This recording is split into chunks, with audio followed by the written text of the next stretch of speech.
Iniimbestigahan na ng mga otoridad kung paano nakatakas patungo Malaysia ang may-ari ng kumpanyang Aman Futures Group na si Emmanuel Amalillo.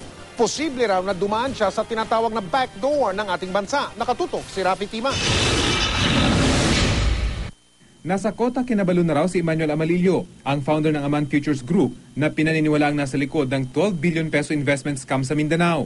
Ayon sa Bureau of Immigration, malaki raw ang posibilidad na dumaan sa backdoor ng Pilipinas si Amalillo.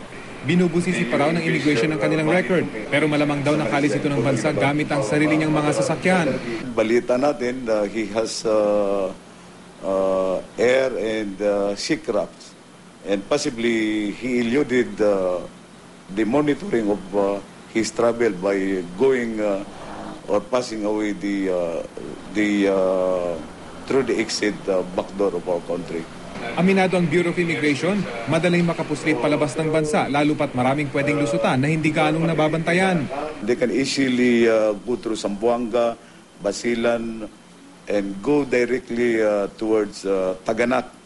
This is the Turtle Island, and from the Turtle Island, less than an hour, you can be in Sandakan already. Maaaring hindi rin daw dumaan sa immigration ng Malaysia si Amalillo, kaya't malabong may record ito doon.